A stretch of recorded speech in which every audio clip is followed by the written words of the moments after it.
Nang magtipon ang napakaraming tao at dumating ang mga tao mula sa bayan-bayan, ay nagsalita siya sa pamagitan ng isang talinghaga.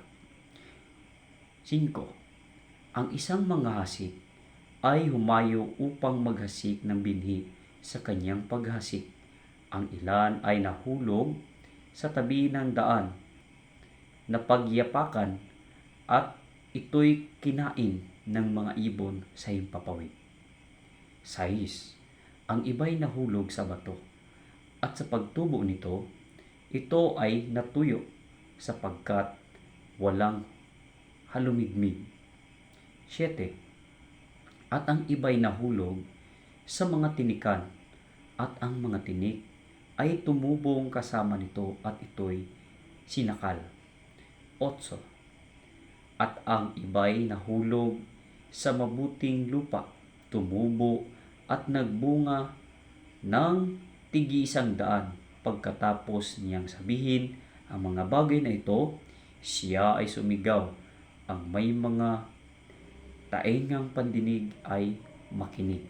Ang kahulugan ng talinghaga ay mababasa po natin dito sa Lucas, Kapitulo 8, versikulo 11 hanggang 15. Ito ang sabi ng unang talinghaga. Ngayon, ito ang talinghaga, ang binhi ay ang salita. 12. Ang mga nasa tabi ng daan ay ang mga nakinig. Pagkatapos ay dumating ang diablo at inagaw ang salita mula sa kanilang mga puso upang hindi sila sumampalataya at maligtas. At ang mga nasa bato ay sila na pagkatapos makarinig ay tinanggap na may galak ang salita, subalit ang mga ito'y walang ugat. Sila'y sumampalataya ng sandaling panahon lamang at sa panahon ng pagsubok ay tumalikod. 14. Ang nahulog naman sa tinikan ay ang mga nakinig, subalit sa kanilang pagpapatuloy ay sinakal sila ng mga alalahanin, mga kayamanan at mga kalayawan sa buhay, at ang kanilang bunga ay hindi gumulang.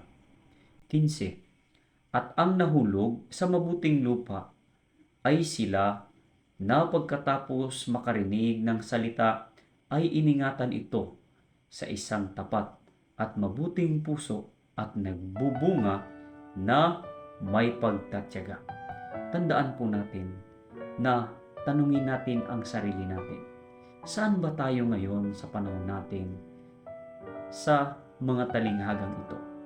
Dito ba tayo sa unang talinghaga na kung saan sumampalataya ngunit hindi naman talaga maliligtas sapagkat inagaw ng diablo ang kanilang paniniwala? O dito ba tayo sa panahon ng pagsubok ay tumalikod kaagad sa pananampalataya?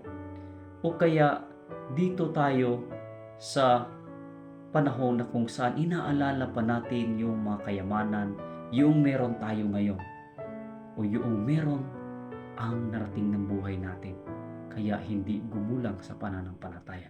At ang panghuli, o dito kaya tayo sa narinig natin ang salita at ito'y iningatan at higit sa lahat, nagbunga ng pagtsatsaga?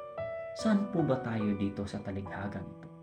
Tandaan natin na nakasalalay sa pananampalataya na kung saan ay tunay na pananampalataya ang ating kaligtasan. Walang ibang magliligtas sa atin kung hindi ang ating Panginoong Hesus. Tandaan natin, mga katibay, na sa buhay natin ay sandali lamang natin matatamasa kung anong meron tayo. Na pagbalik ng Panginoon ay magkakaroon tayo ng buhay na walang hanggan.